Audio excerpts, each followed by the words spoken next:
metodologías ágiles y el surgimiento del desarrollo de software rápido y avanzado nos ha propuesto unas ciertas disyuntivas que debemos analizar y ser capaces de determinar su procedencia. Cuando una empresa va a desarrollar software, por lo general, si es pequeño y resuelve un problema en particular, la necesidad de la empresa, de los gerentes, los dueños o quien va a utilizar el sistema de información es tener en sus manos prontamente el producto. Y eso tiene un efecto, el efecto que tiene es que va desplazando los modelos. ¿Por qué? Porque ese artefacto de ingeniería, que para uno es muy importante, para ellos no lo es. Para ellos es un sistema robusto, rápido, que cumpla con las necesidades y ojalá bonito. Entonces, en este video vamos a ver aquellos elementos que definen la necesidad del modelado. El modelado como efecto de producir ciertos artefactos de ingeniería que finalmente nos van a dar como respuesta aquellos elementos que son necesarios bajo lo que es el esquema de los planos que definen un producto de software. Cuando queremos a futuro hacer crecer un sistema de información, nos vamos a encontrar de que estos artefactos, el modelado en general, era una actividad muy importante. Cualquier proyecto humano que significa la construcción de algo pasa necesariamente por una etapa previa que podría denominarse conceptualización, donde nos podemos hacer las preguntas como por ejemplo, ¿qué se quiere hacer? ¿Cómo será? ¿Qué debe incluir? ¿Cuánto tiempo tomará? La respuesta de esta reside básicamente como un proceso natural en un modelo. En la figura que vemos en nuestra slide, se muestran 3 proyectos de construcción de distinta envergadura. Supongamos que una persona quiere enfrentar el desafío de construir la casa del perro, que es la primera figura que se puede ver. Lo más probable es que se pueda comenzar con tablas, clavos y algunas herramientas. En unas horas, y con poca planificación, se puede lograr una casa razonablemente funcional para el perro, sin la necesidad de ayuda de otras personas. Si protege bien del frío y de la lluvia, el perro puede quedar satisfecho. Si no puede rehacerse sin que esto signifique mucho esfuerzo, son elementos que se pueden considerar. Es interesante notar que es poco probable que la persona construya una casa esférica, por ejemplo, sino que opte por alguna idea común o modelo mental que ya tenga predefinido. Esto quiere decir, por ejemplo, casas que haya visto en una revista, en una tienda o en alguna película. Ahora, distinta es la situación para abordar la construcción de una casa para una familia, que es la segunda figura. En este caso, no parece razonable comenzar con algunos materiales y herramientas, sino que es aconsejable tener una planificación previa. Lo más básico es tener algunos borradores para saber cómo sería la casa, para satisfacer la necesidad de la familia y los estándares de vivienda, y lo más probable es que se requiera algunos planos arquitectónicos. Con estos planos se puede definir el uso de las habitaciones de la casa y los detalles para la instalación eléctrica, sanitaria, de calefacción, entre otros. Además, permiten estimar cuánto tiempo va a tomar la construcción, los materiales requeridos y el trabajo que demandará. En general, la construcción será encargada a alguna empresa o a un conjunto de profesionales que tengan la expertise necesaria, con quien habrá que comunicarse por medio de los planos. Los errores en la construcción de este proyecto son más caros que con la casa del perro, por lo que debe planificarse con mayor detalle de manera de asegurar la satisfacción de la familia. Finalmente, se desea construir un edificio como el que vemos en la última parte ya de nuestra figura. Ya es impensable partir con un conjunto de materiales. Probablemente existan inversionistas que les interesará conocer cuál será el estilo del edificio, cuántos pisos tendrá, qué superficie va a considerar, qué infraestructura ofrecerá a sus usuarios, entre otros. Los inversionistas pueden incluso cambiar de opinión cuando el edificio ya esté en construcción, por lo que la planificación debe ser detallada y monitoreada todo el tiempo para acomodar estos cambios. Los errores de construcción ahora tienen costos altísimos, por lo que se requiere tener todo claro antes de proceder a su construcción. Habrá muchos profesionales involucrados en la construcción, por lo que los planos, maquetas y animaciones son indispensables para tratar aspectos de seguridad, ascensores, decoración, instalaciones eléctricas, de comunicación iluminación, entre otros. Ahora, en estos tres proyectos siempre ha existido un modelo, es decir, una representación previa a la construcción. Lo que varía en cada proyecto es la formalización del modelo y el número de personas que se comunican por medio de los modelos. Para la casa del perro basta una imagen mental o un simple borrador a mano. Para la casa sirve un conjunto de planos, pero para el edificio se necesitan planos, maquetas, animaciones, croquis, entre otros. La construcción de modelos es una técnica de ingeniería ya aprobada y bien aceptada. Los modelos no solo se utilizan para ejemplos de construcción anteriores. Es inconcebible producir aeronaves o automóviles sin haber construido modelos previos, desde animaciones computacionales hasta modelos a escala.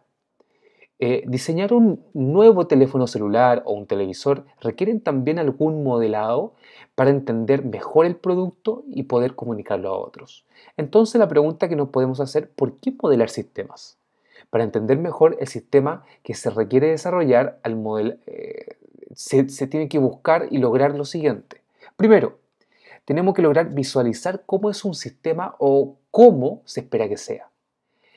Se debe especificar la estructura o comportamiento del sistema, tener una guía o marco para orientar la construcción del sistema. Y finalmente, documentar las decisiones que los modeladores han tomado. El modelado es necesario no solo para grandes proyectos. El ejemplo de la casa del perro también se beneficia con un modelo. Es claro que mientras más complejo sea el sistema, más importante será el modelado del mismo, ya que es difícil comprender completamente sistemas complejos. Los seres humanos somos limitados para enfrentar la complejidad. De ahí que los modelos nos ayudan en este sentido, ya que presentan la realidad de una forma simplificada. Finalmente, el modelo en su propósito simplificador de la realidad, ojo con esa frase, eh, el modelo tiene un propósito simplificador de la realidad y lo que hace es aportar al intelecto del modelador, habilitando el trabajo de este último en niveles más abstractos y por ende de mayor aplicabilidad. Por ejemplo, un modelador puede reconocer que que un sistema que modeló anteriormente se parece al que está modelando ahora y puede reutilizar algunas ideas ya probadas en el modelo anterior. Dentro de lo que son los principios del modelado, nos podemos encontrar lo siguiente. Pero antes de comenzar, es importante señalar que el uso de modelos posee una larga historia. Esta experiencia sugiere algunos principios básicos del modelado de sistemas. Y de esa forma vamos a hablar sobre la solución sigue el modelo, la precisión del modelo, la correlación y los múltiples modelos. En el caso de la solución sigue el modelo, la elección de qué modelo crear tiene un profundo impacto en cómo el problema será atacado y cómo se llegará a la solución. Los modelos que son correctos, como dice ahí y destacado, iluminan los problemas más complejos, le dan luz a los problemas complejos, ofreciendo posibilidades de comprensión inimaginables de otra manera. Modelos incorrectos solo confunden poniendo énfasis en aspectos irrelevantes. Los modelos a utilizar influyen significativamente en la forma en que un modelador ve el sistema. Muchas veces los modelos se transforman en verdaderos paradigmas sobre lo que son los sistemas. Un modelador con una óptica de base de datos tenderá a poner énfasis en modelos detallados de datos por sobre otros modelos, por ende netamente característico de los seres humanos. Un modelador formado en métodos estructurados tenderá a ver el sistema centrado en algoritmos que transforman flujos de datos que pasan por el sistema, por ejemplo, funciones. Y un modelador orientado a objetos construirá una arquitectura de clases que interactúan atendiendo la funcionalidad del sistema. Cada una de estas formas puede ser adecuada para un sistema en particular, pero también puede no ser adecuada entre otros. En cambio, la precisión del modelo nos dice de que todo modelo puede expresarse con diferentes niveles de precisión, dependiendo de qué sistema se está modelando y a quién se desea comunicar el modelo. Se puede optar incluso por diferentes niveles de detalle. Por ejemplo, para dar una visión global a un alto ejecutivo sobre un sistema, no es necesario describir el detalle de cómo se accede al sistema y qué datos deben completarse en un formulario. Cuando hablamos de formulario nos referimos a un formulario web o un formulario de sistema de información, sino que puede bastar una visión de las principales funcionalidades que el sistema presenta y cómo éste apoyará los procesos de negocio. En cambio, si se está presentando el modelo de sistema a un usuario operativo, entonces el detalle del ingreso y los datos del formulario sí aparecen como apropiados. La correlación entre el sistema y el modelo. Los mejores modelos, como dice ahí el slide, son aquellos que están de alguna forma conectados. Esa palabra es clave. Están conectados con el sistema que representan. En otras palabras, es imperativo, o sea, importante que exista una alta correlación entre la realidad y el modelo, pero en los aspectos que sí son realmente relevantes. Un modelo que reproduce la realidad con mucho detalle se vuelve fácilmente inmanejable, o sea, muy grande, muy complejo. La simplificación debe ser tal que no enmascare detalles importantes sobre el sistema. Lograr esto en materia de arte y experiencia, porque con el arte y la experiencia se va aprendiendo a representar lo que realmente se necesita sin mayor complejidad. Em, Generalmente, un único modelo es suficiente, y esto es lo que nos dice los múltiples modelos. Cualquier sistema no trivial es mejor abordado con un pequeño conjunto de modelos relativamente independientes. Un modelo simple no puede capturar los distintos aspectos de un sistema. En este sentido, la idea es tener unos pocos modelos, cada uno destacando propiedades distintas del sistema. El hecho de que estos modelos sean relativamente independientes indica que existen por separado, pero que están interrelacionados al momento de modelar el mismo sistema. Por ejemplo, una vista frontal de una casa es distinta al plano de distribución, pero ambos deben ser consistentes en términos de puertas y ventanas. En lo que refiere a los problemas del modelado, el principio de múltiples modelos relativamente independientes conlleva algunos problemas. Una de las muchas versiones de una antigua fábula de la India, que vemos ahí en la figura, cuenta la historia de tres ciegos que se acercaron a un elefante y cada uno tuvo una impresión distinta de lo que percibió. Uno de ellos tocó un colmillo y pensó que se trataba de un cuerno de un toro. Otro ciego tocó la cola flexible y pensó que se trataba de una serpiente. El tercero tocó una pata y por la forma y textura afirmó que se trataba de un árbol. Esta fábula muestra que es posible tener interpretaciones inconsistentes de una misma realidad. El fenómeno que se produce es que cada ciego intenta extrapolar el todo a partir de una pista parcial, llevándolo a conclusiones erróneas. Estos problemas de inconsistencia constituyen un factor de riesgo inherente a la forma en que se aborda la complejidad. En vez de tener un único modelo complejo, se prefiere tener un conjunto de modelos más simples, pagando el precio de preocuparse por la inconsistencia entre los mismos.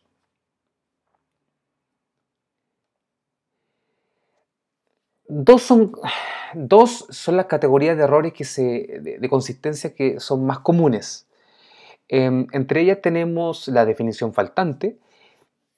Esta ocurre cuando un componente es descrito en un modelo dado y no es referenciado en otro modelo relacionado. En este caso, se debe corregir agregando la referencia o simplemente observando si el componente en cuestión es relevante. Por ejemplo, un modelo de un sistema puede considerar mantener un registro de los clientes, pero un proceso de facturación a clientes representado en otro modelo no hace uso de los datos registrados de los clientes y ahí se produce una definición faltante.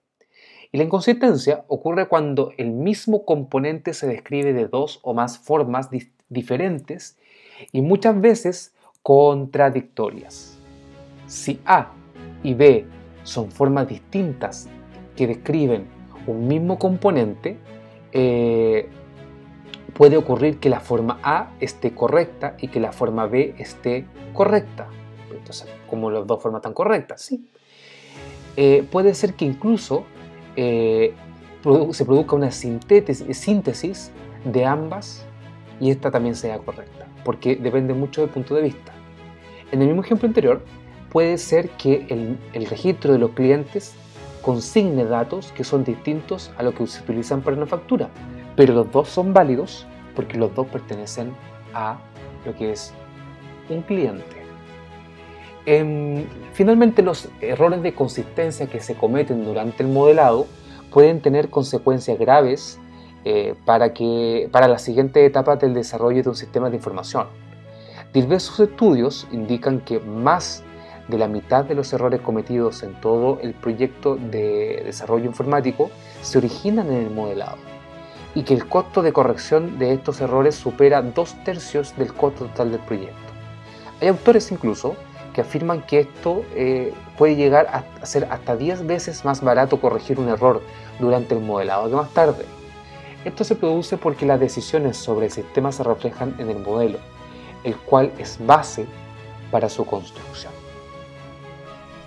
Y es de esta forma que acabamos de ver cómo un elemento primordial dentro del ciclo de vida del software y de la ingeniería de software es el modelado de sistemas de información.